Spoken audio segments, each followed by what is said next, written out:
Good afternoon or evening, ladies and gents, depending on when you're going to watch this. Welcome back to the Collector's Wednesday Watchalong. This week, after last week's kind of musical extravaganza, we're still in 2002. So obviously celebrating 40 years of Bond overall and the build-up and release to Die Another Day. And this time around, Channel 5 at the time actually did something. Which was a Fifth Gear special hosted, I'm going to guess, definitely by Tiff Nadell, maybe some additional hosts of the time, because obviously it's been a while, 20 or 24 years to be precise at the moment. So yeah, Fifth Gear special, 40 years celebrating the Bond vehicles. So I'm assuming the Vanquish is going to make a guest appearance right at the very end. It's about 3/4 of an hour long, so let's enjoy. I don't know whether there's any adverts. With a bit of luck, going on 45 minutes, I'm guessing I've cut them out, so let's take a look. Right then, fellow Bond fans, let's hit that play button. Here we go. Cars.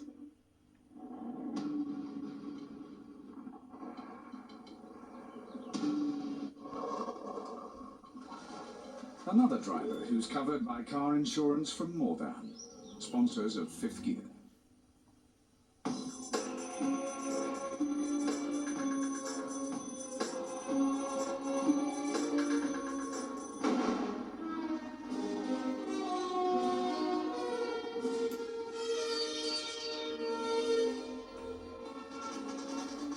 That looks familiar. The James Bond films celebrated their 40th birthday this year with their recently released Die Another Day. But for the next hour, we're going to forget about the secret agent's license to kill, because where would 007 be without his license to drive?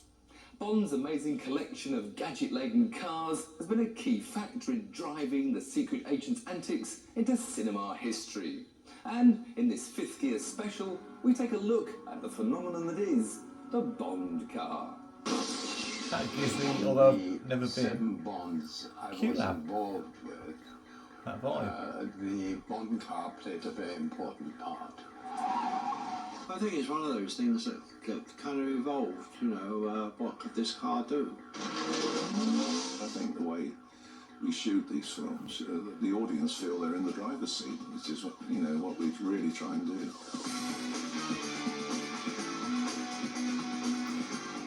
I forgot about the additional people in this from the movies themselves, so that's a bonus. But yeah, that little scene there where Tiff and Nelly is, I was thinking, Crikey, that's going to be like Q-Lab at the weekend.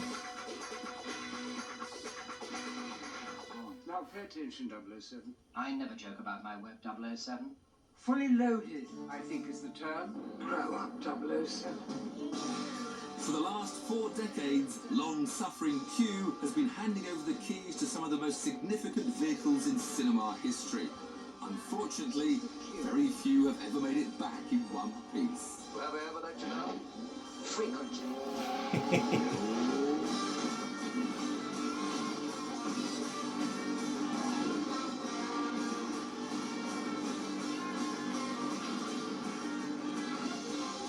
Who's not going to like this?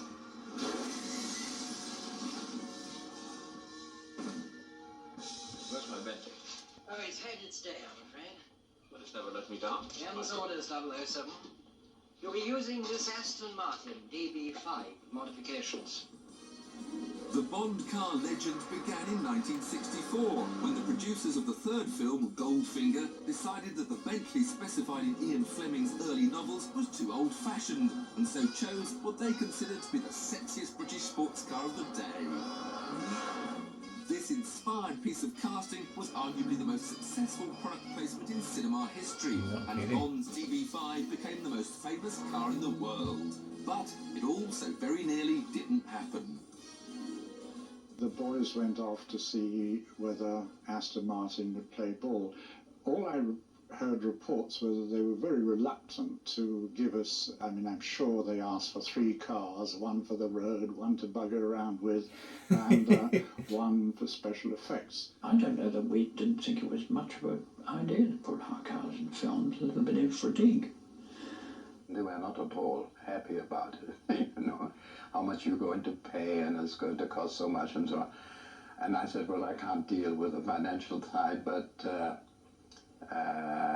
I leave that to the producers. They wanted us to give them a couple of cars. We, on the other hand, wanted to sell them a couple of cars, but they didn't take much to that either. At that stage in the proceedings, I was very disinterested whether it was a Ferrari, an Aston Martin, a Jaguar, or whatever. Please make your minds up, because we've got a lot of work to do on the car. And they very reluctantly agreed to let us have 2 Astons, one for the normal driving and one to be fitted with all the gadgetry. We've installed some rather interesting modifications. You see this arm here? Now open the top and inside are your defense mechanism controls. Smoke screen, oil slick, rear bulletproof screen, and left and right front wing machine guns. Well, the gadgets came out of my own frustration as a sports car driver, because I had one of the first E-types at the time, and on numerous occasions I had, you know, damage done to the car. I never found out who did it. So it was a form of getting my own back in a way. We've all been there. We kept on thinking of what else could we add, and everybody put in their penny's worth. They came in and they said, well, you know, this is what we visualise. They never said this is what we want done, because in some instances you could actually do it, you know. Now pay attention, please. Windscreen bulletproof, as are the side and the rear windows. Revolving number plates naturally. Valid all countries. My contribution was the revolving number plates, because I was getting an enormous amount of parking tickets, and there was this, and I could imagine a meter maid, you know, being absolutely beastly and filling in her thing, and as I drove away I would flip a switch and the numbers would change. Whatever we did had a tongue-in-cheek element about it, and so, you know, I came up with the overriders like boxing gloves and the forward and rear firing machine guns. You never got drawings, you never got measurements, you never got... you just got sketches as to what they visualised would happen. And in most cases, they were feasible. Costly, lengthy, but feasible.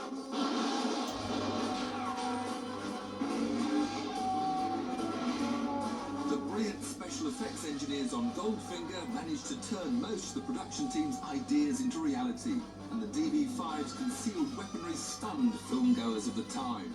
The main car chase, supposedly around Goldfinger's factory in Switzerland, but in fact filmed in and around Pinewood Studios, remains one of the most memorable Bond car sequences ever, and includes one of the most famous stunts in the whole of cinema.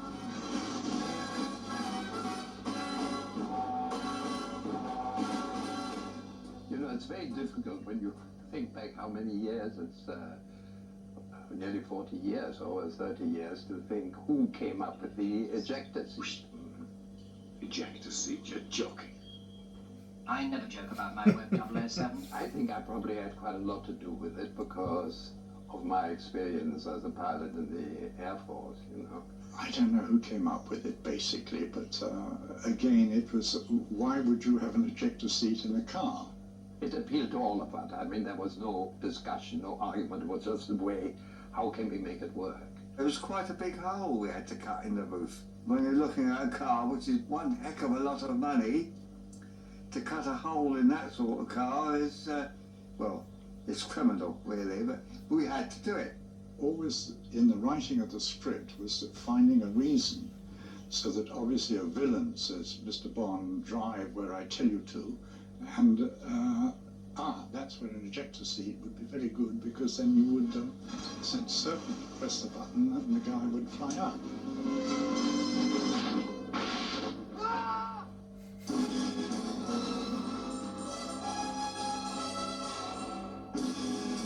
Legendary intro, isn't it? Makes your spine tingle. Having just withdrawn from the international motorsport arena, the Bond film provided the perfect platform for a bit of prestige marketing.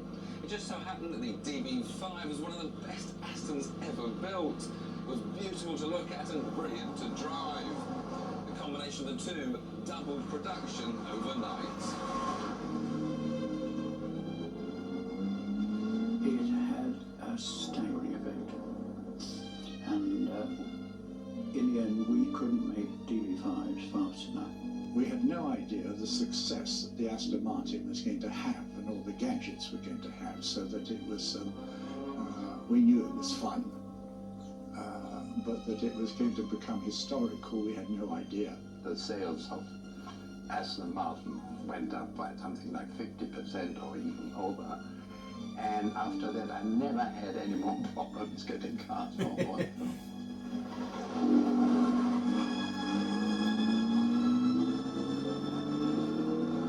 The success of the DB5 in Goldfinger and the brief appearance of other Astons in subsequent films seem to have established a permanent tie between 007 and Aston Martin. But in 1976, another rather more radical British sports car was brought to the attention of the producers, who were instantly smitten. For The Spy Who Loved Me, James Bond would drive a Lotus Esprit. I actually have ridden in one of them, which is awesome. 1977, there was a new Bond. Roger Moore had taken on the role, and in 2 films had yet to receive a specially modified car from Q. But in The Spy Who Loved Me, he eventually got his very own white Lotus Esprit S1.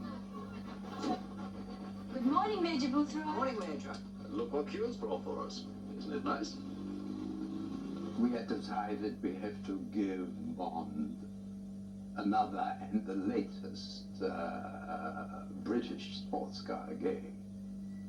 Legend has it that Lotus chairman Colin Chapman was tipped off that a new 007 car was being sought, and so had one of the very first Esprits parked outside the Bond production offices. The producers spotted it and were instantly smitten. Colin Chapman was wonderful because he said, you know, if there's any backup, I've got the plane, mechanics. People went out there to look after it, you know, because they were, you know, they were quite sophisticated cars, you know. They were 4-cylinder but turbocharged, and they wanted looking after. One day I was invited into the chairman's office and said and told, you're visiting Sardinia for 3 weeks and you're taking 2 cars down there and you're going to be helping the latest James Bond film. What a job! My brief was to follow the film crew around, educate the film crew on the car, make sure that the car fitted the scene and that the stunt driver was able to get the best out of the car. But getting the most out of the brand new Esprit was easier said than done. Lotus had handling capabilities far beyond what the average stunt driver had been used to, and the one behind the wheel in Sardinia was struggling to find the limit. The second unit director became somewhat disillusioned by the fact that the car didn't look as though it was going as fast as the scene dictated.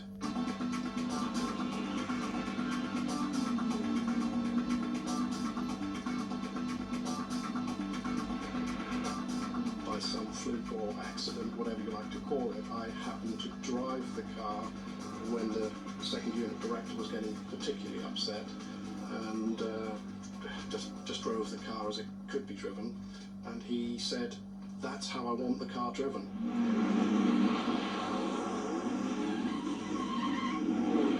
And from there on in, I was pretty much behind the wheel most of the time.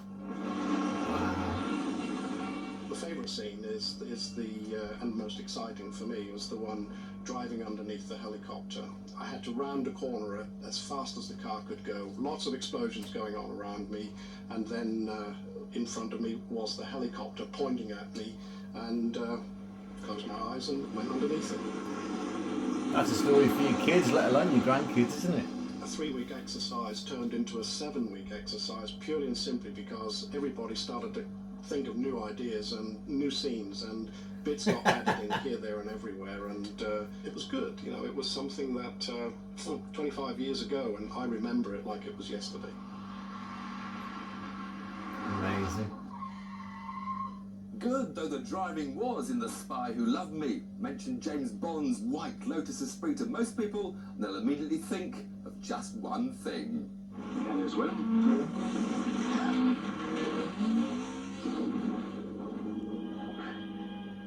I did some sketches of the Lotus as a submarine, and as always happened, I found in the Bond that you know, I came up with ideas and sketches, but then there was always somebody, and I never believed it possible, who managed to make all these things work. Derek Meadows was the visual effects supervisor, and he made several copies of the Lotus, the underwater Lotus. There were three bodies where the wheels folded in, and then there's one where the little wings came out, and then there was one where the flaps came down. Believe it or not, it's mostly done with broomsticks. The people inside, you know, who are operating the car underwater are actually in water. They're not. It's not dry because, you know, we couldn't really pressurize it or keep the water out. Everybody had to learn to work underwater, and it was unbelievable to watch riggers with steel tubes, you know, swimming underwater. Suddenly the water goes from being like 30 feet deep. You go over the edge and it's like bottomless, you know, it goes down about 5,000 feet.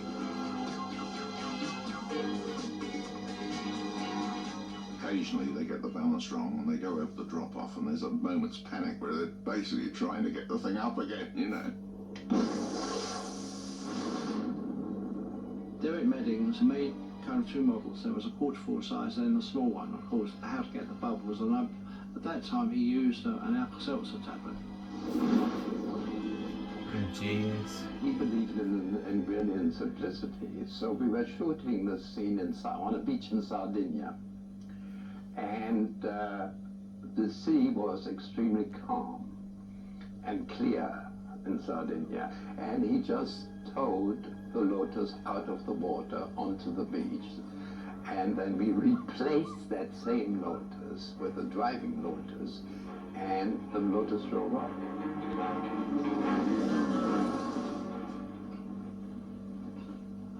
The Lotus was the only car during the Roger Moore era to be supplied by Q. But during that time, Bond had plenty of less conventional ways to show off his driving skills.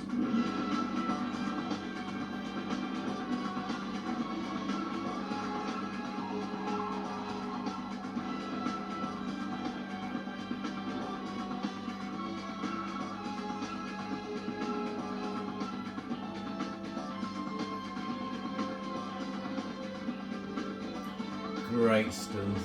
One of the best. The Spy Who Loved Me was a great success, and the role of the Esprit certainly one of its highlights. But by 1987, a new actor would play the part of Bond, and everything was to be done to smooth the transition from Roger Moore to Timothy Dalton. The choice of a new Bond car was hugely significant. Right, bring it down slowly, gently now. Morning, Hugh. Morning, Gaffer. The most difficult thing to do is to introduce a new James Bond. And when Timothy Dalton came along, it was very important that we went back to the roots of Bond. And one of the fantastic things about Bond is the Aston Martin. The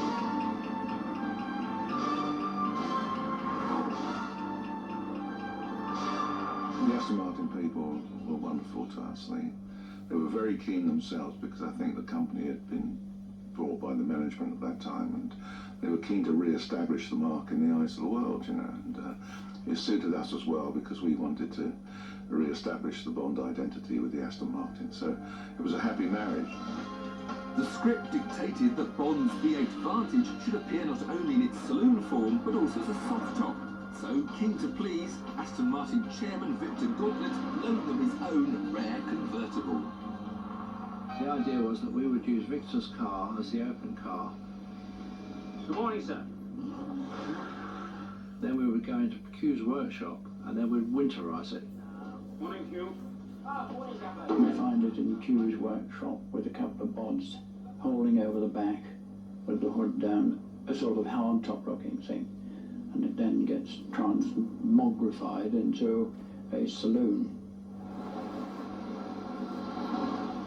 How you explain rear quarter lights and all the rest of it? Well, you're not meant to arch.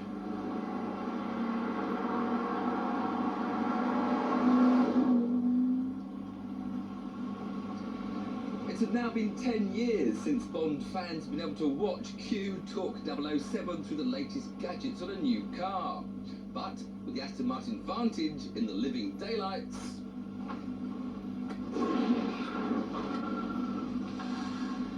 the wait was finally over.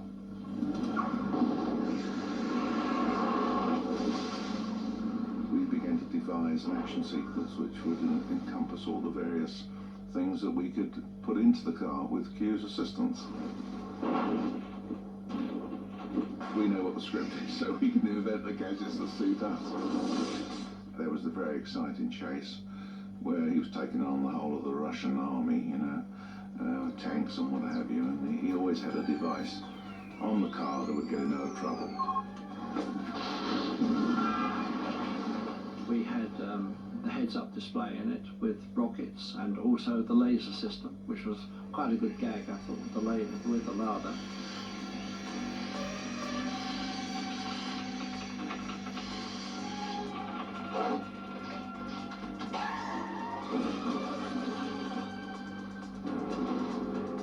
What happened? Salt corrosion.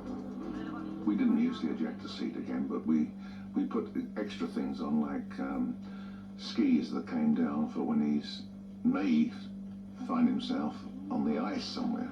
Of course, you don't tip the audience off that that's what's going to happen, but it just so happens that he finds himself on a frozen lake and he's able to press a button and able to outmaneuver the opposition. In particular, wheels that described a hole in the ice. And of course the opposition car goes onto the hole in the ice and sinks.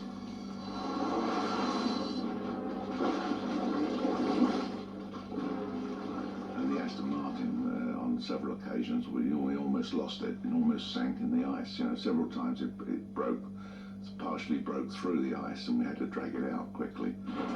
Time to leave.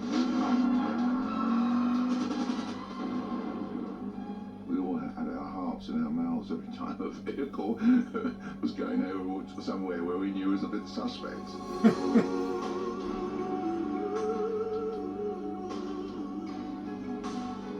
Beautiful.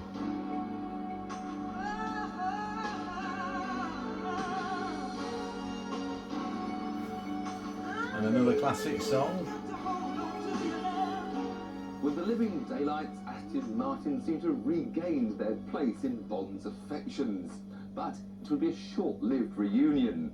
A lengthy legal dispute meant the next film wouldn't be made for 6 years. By then, Bond had another new face and his car another new badge. Sounds familiar though, doesn't it?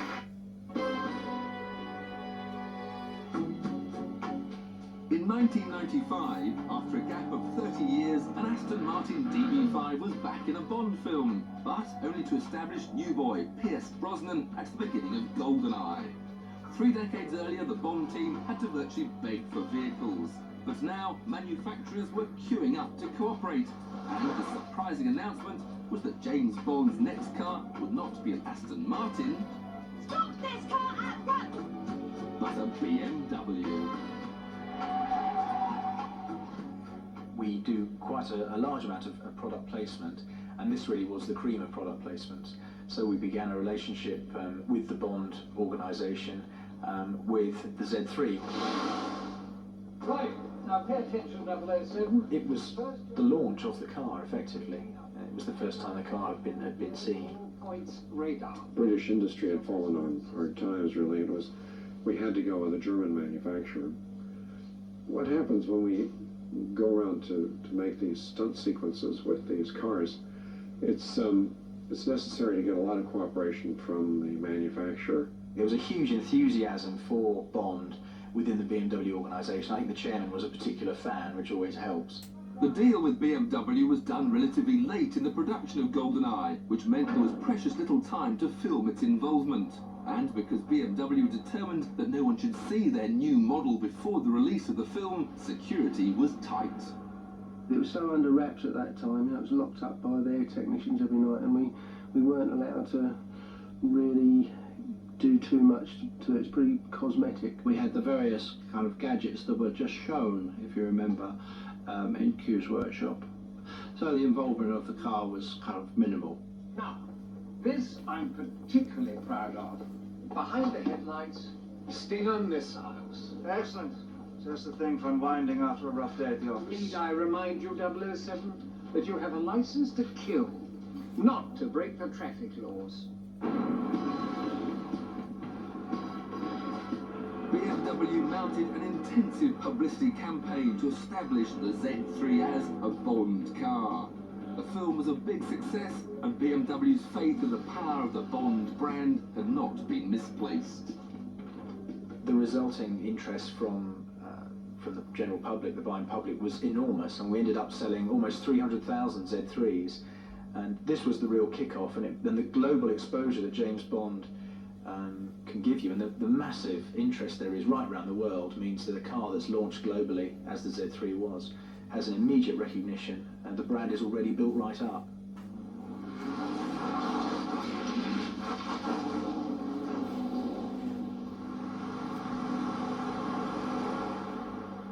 For all the publicity surrounding the Z3 and GoldenEye, the car was only on screen for a few minutes, and disappointingly, hardly any of its gadgets were used.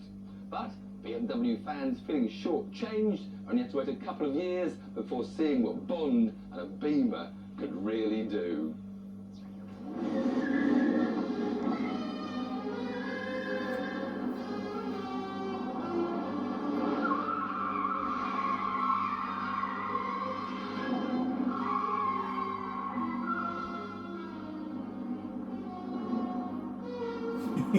I love Desmond's face in that sequence.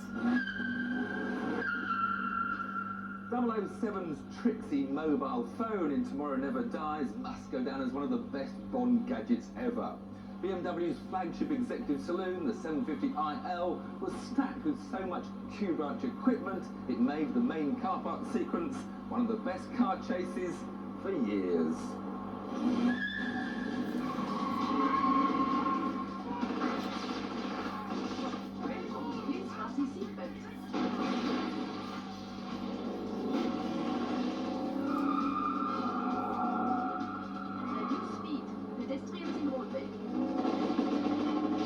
It is brilliant, isn't it?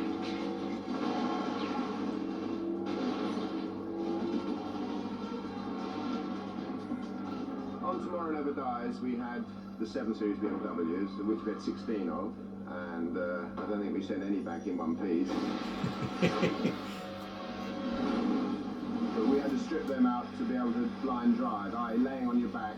The guy that was driving them, he had to lay on the floor. We'd extended the gear sticks, the steering wheel, the pedals, all the controls, and he was laying flat on the floor with his head beneath the back seat, with just 3 screens above him covered in black velvet, driving, reading off 3 screens which had lipstick cameras feeding views to them from the wing mirrors and the rear view mirror, which is very disorientating. And his biggest problem with the whole chase was motion sickness.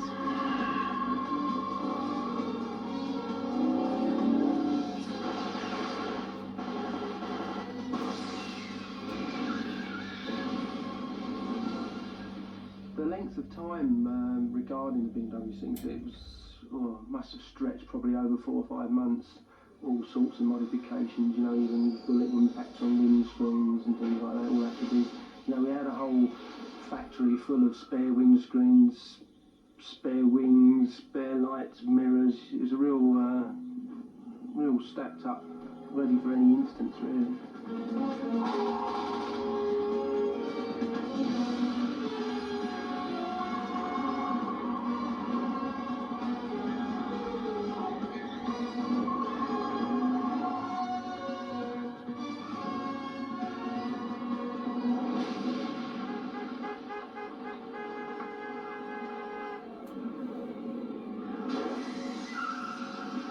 The big box fancy BMW was perhaps the least Bond-like car that Q ever offered 007. But for the next film, The World Is Not Enough, the German manufacturer came up with something that could have been created for the parts. With a V8 engine and 400 horsepower, it was of course the wonderful Z8. BMW very much wanted that to be the Bond car. You know, I think it's almost as if they built it to be the Bond car.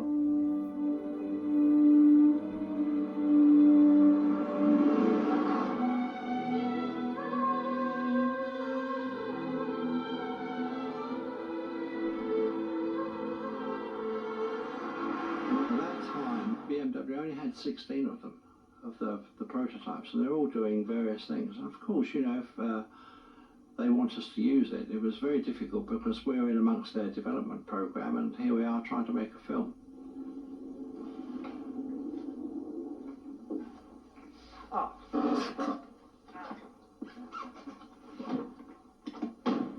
Helps if you open the door.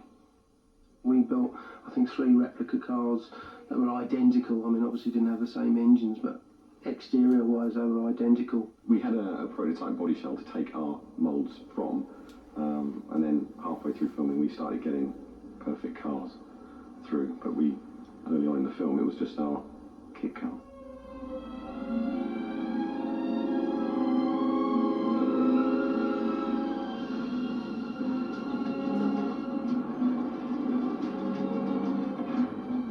It had to look perfect, and they were quite adamant it had to be a 100-point perfect car, even the door shuts, the interior, the gaps, everything. It had to look like a real Z8.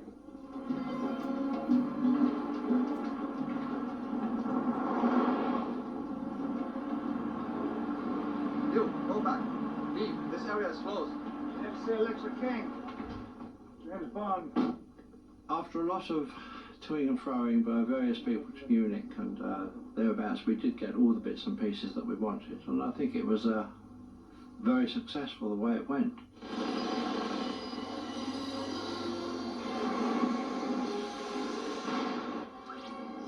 I wanted to recreate, or at least in the audience's mind, try and recreate the remote control, because he sends the car around remote control in Tomorrow Never Dies.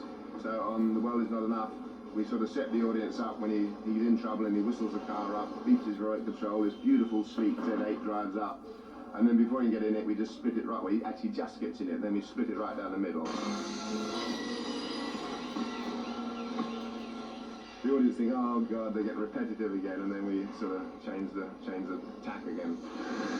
Who's not gonna like this?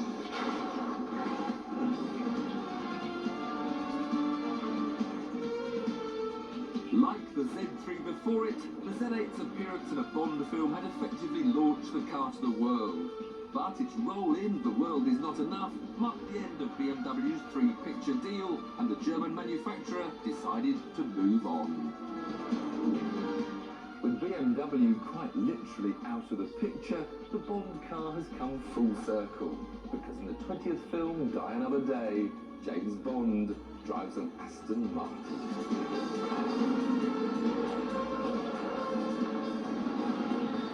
Of fifth gear. Not a green Land Rover. Or Range Rover. We've seen how James Bond's love affair with Aston Martin began nearly 40 years ago, and even though along the way he's been unfaithful now and again, seduced by the charms of Lotus and BMW, you can't help feeling that 007 really only belongs in an Aston. And now he's got one, a £158,000 Aston Martin vanquished for his latest film, Die Another Day.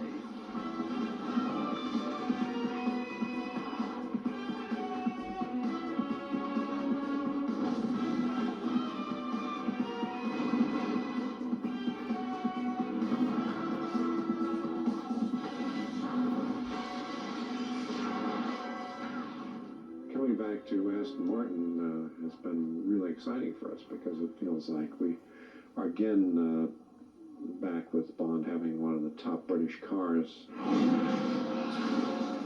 Now that it's part of Ford, it makes it possible for us to get the kind of cooperation we need in order to achieve the special effects we need to with these cars.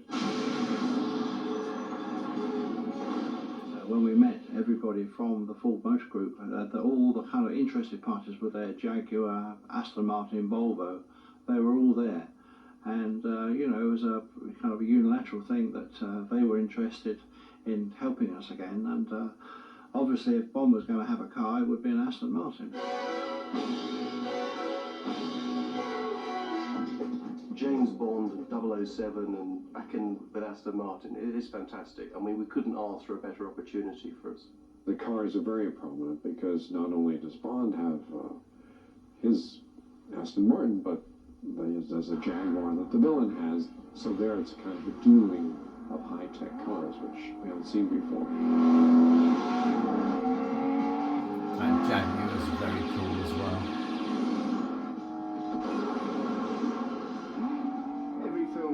Involving vehicles is invariably a chase, and my job and people like me, our biggest problem is getting something original. The little spoke that he threw into it, the director, was that he felt he didn't just want another car chase, so he decided that he wanted it on ice, and hence we filmed most of the sequence in Iceland.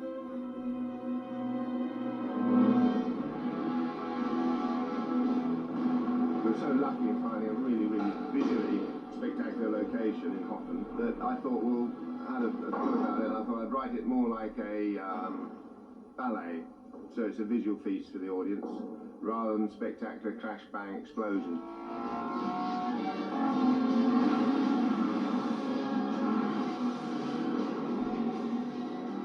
Once we decide on a car chase, then there are lots of people on the crew who contribute to the specific events in the car chase.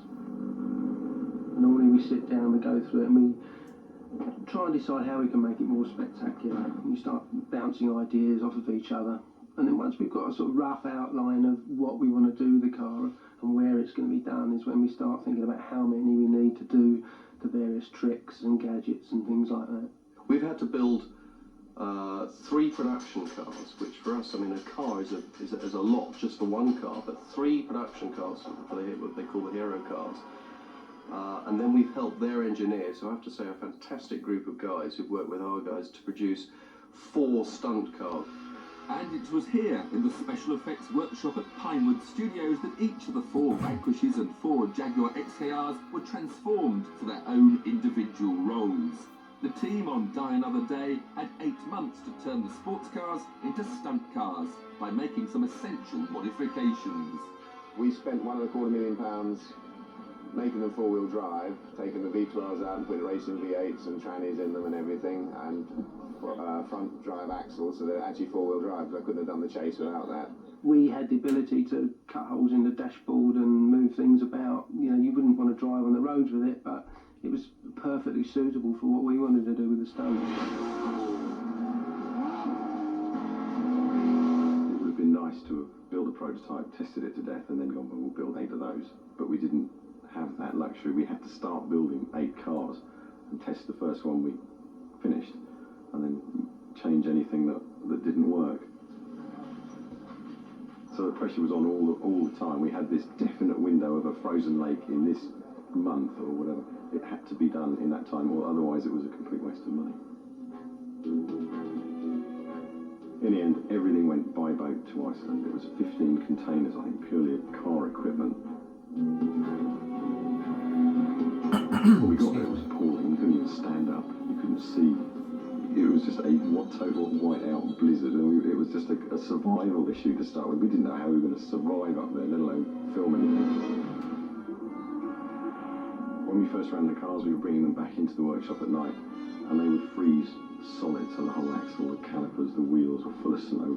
They were frozen to the floor, actually. We couldn't actually move them.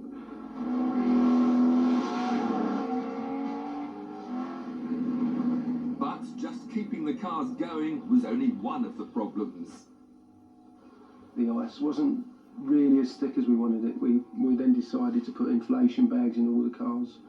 So, you know, God forbid if somebody did go through the ice, you wouldn't last long if, you know, it was 1,000 foot deep. That made us scratch our heads a bit in case it went through the ice. It's got to float, and that was only about a week before we left.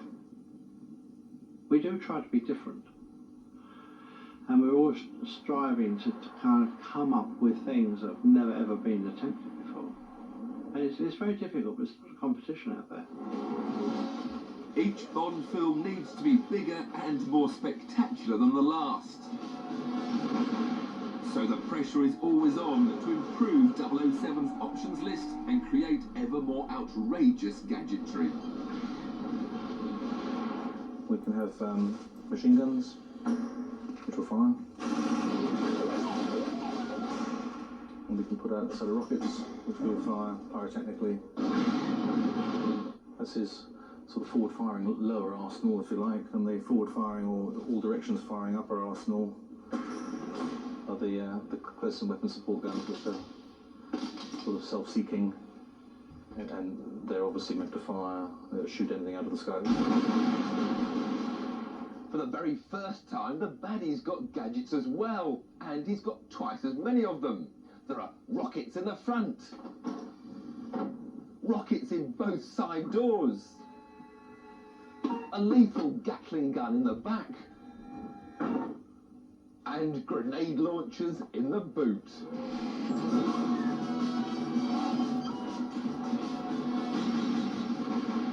Yeah, I think it's a natural progression for Bond. He's always been known for his gadgets, and I guess the baddie underworld is now catching on, and they're getting their fair share of weapons. And I think the whole uniqueness about the chase is that Bond has his weapons, the baddie has his weapons, and in fact they equal each other out.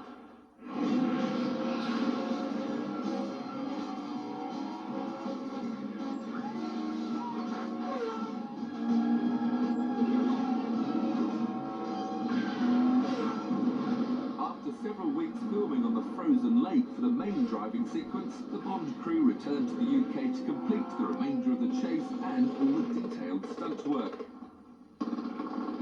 Back home, they choreographed the scenes in which the cars continue their duel inside the villain's ice palace and picked up the main action shots for one of the most demanding stunts in the film. One particular time, Bond finds himself sliding along upside down in his car. He then uses his ejector seat to right the car and then drive off unscathed.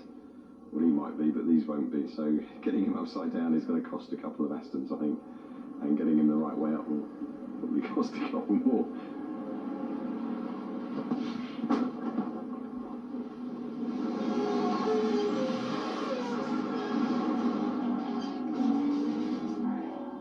Burst into the interior of this ice palace, and so it's the two cars, the Vanquish preceding the Jaguar, smashing into the ice palace. It wasn't just simply a case of bursting into it, he had to actually ram two skidoos that were in the way, so we had to do a nifty little rig to make sure they got out of the way, because they're not the lightest of things to start ramming.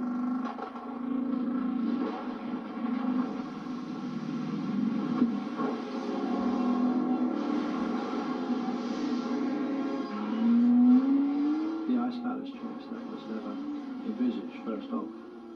They grew up, and the set has been modified, strengthened to make a chase that you could film contiguously if you wanted to. And it's very helpful, you know, with the action unit director, that we don't have to keep cutting and doing this bit there, that bit there, you know, and you can get this continuous flow of movement.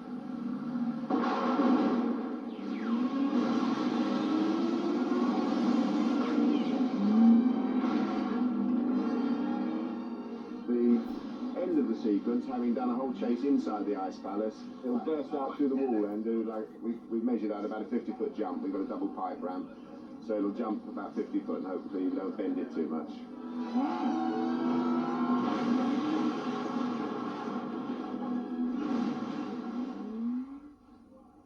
Going through the wall coming out, we had to give certain protection to the stunt driver because he didn't have the protection of an ordinary windscreen. So yeah, we put special screens in. We put in a 10mm macro on screen that's bolted in so none of the debris can actually get to him.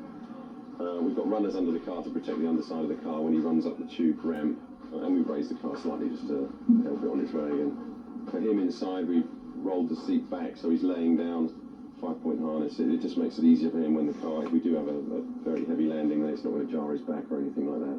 He's strapped in wearing a hat and everything's padded that we can pad, so hopefully he'll be safe. Conditions had to be perfect before the 5 cameras used to capture the stunt could roll. Extra sacks of fake snow were laid to cushion the car's landing. Then it was simply a case of watching and waiting until the stunt driver decided that the time was right. Only then would he go for it.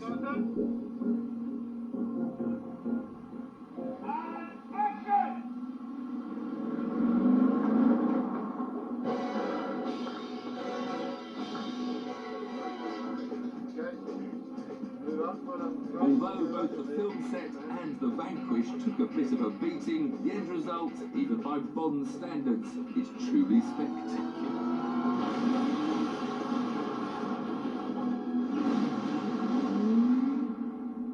When it comes to creating awesome stunts with real cars, the Bond team have consistently led the way for the past 4 decades.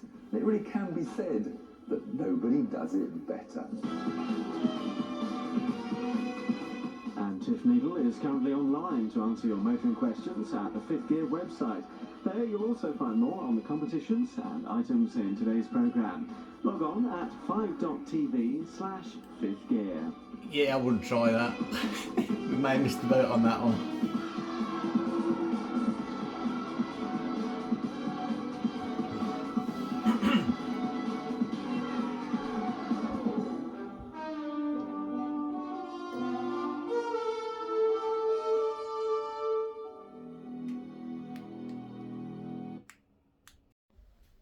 And there you have it, ladies and gents, or fellow Bond fans, because it's Watchalong Wednesday. But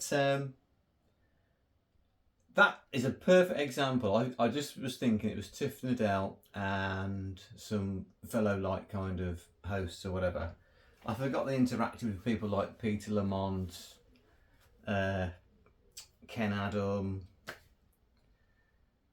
you name it, former directors, people behind the scenes. And to see that footage, you know, brilliant examples like, you know, the Tomorrow Never Dies BMW, where you've got the guy laying on his back, and you learn from Vic Armstrong that it's like 3, what did he say, lipstick cameras or something, and he's laying down. My goodness me.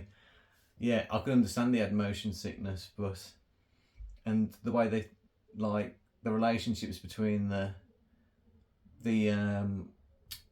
car manufacturers being reluctant to hand over any vehicles, let alone potentially double figures.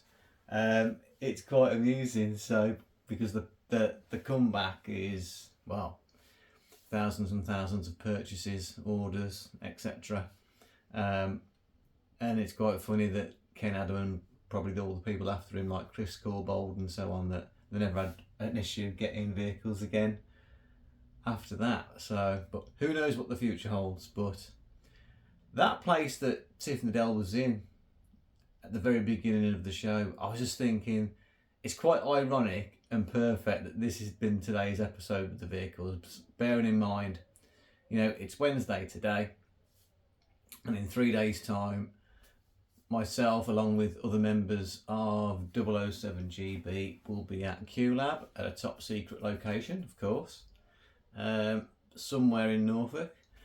I'm so looking forward to that, and you know, without, you know, it goes without saying we're going to be raising a very healthy sum of money to donate to UNICEF and all the important work that they do. So I hope you've enjoyed today's show. Well, it's not been me, has it? It's been Tiff and so on, but I've certainly enjoyed it. And leave a like, a share, a follow, a subscribe, a word of mouth, all the usual jazz. It's always appreciated and humbling. And all that's left for me to say is, finally, whoever's going to QLab, look forward to seeing you there. Come and say hello. I don't bite. I'm going to be filming this Sunday's episode, assuming that is okay with, you know, the hosts and obviously 007GB. Any photographs I take, I'm going to put on the Facebook page as well for people to peruse at their own leisure. But yeah, other than that, my fellow Bond fans, I will see you next Wednesday. So look after each other, look out for each other, and I will see you on Sunday.